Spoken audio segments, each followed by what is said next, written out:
All right, let's talk weather here as we get ready we're getting closer to the weekend. It's Wednesday, right? We're on the downside of Wednesday. Yeah, everybody says we can start talking about the weekend on Tuesday, but to me it's more like a Wednesday thing. Yeah, I think And we're you know, valid. when it comes to just about everything, I'm a fan of waiting until we get closer. Well, we're close enough. Well, we're So plenty let's close talk enough. about it. Yeah, I'm going to check out tomorrow and then Same. I'm just going to phone it in for the rest of the week. So let's do this one more time while I've still got a half a brain. If I only had a brain. No? Okay. Here we go. Seasonal through Friday, hot again this weekend.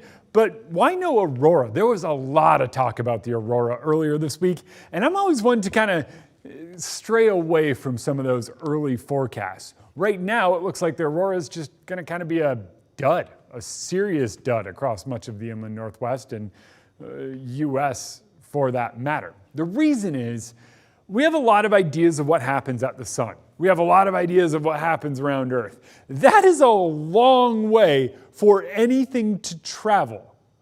And in that time, a lot can happen. And so now, as it nears us, we know it's just not going to hit us. And that coronal mass ejection or solar storm that was going to give us the aurora, it just didn't quite hit us. The aim just missed. So that's why. When it comes to the weekend, though, still looking hot. 96 on Saturday, 99 on Sunday. Ugh. I don't even know what to do in that kind of heat. It's just going to be incredibly hot. Heat builds each day heading into the weekend. 87 on Thursday, 91 on Friday, 96 on Saturday, 99 on Sunday, and that's when it kind of culminates. Next week, we fall back into a very similar weather pattern as what we're getting this week. So unfortunately, it looks like all that heat or the departure from these lovely temperatures arrives over the weekend. I mean, come on, right?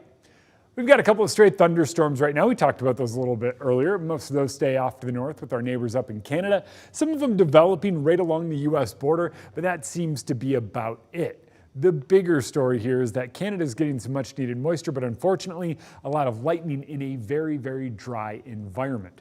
Those storms continue with our neighbors off to the north, and for us, it's not much. It's nothing but sunshine taking us through the next few days, so we're on the other end of the spectrum and building the heat. We talked a bit about this yesterday. Seasonal for the next few days, but then as we get closer to the weekend, we build in this ridge. It's not near as beautiful as what this makes it look like, but it does build in and it does return, and we are talking a hot weekend. And right now it looks like we'd get that little brief cool down kind of early next week, but longer range forecast models say,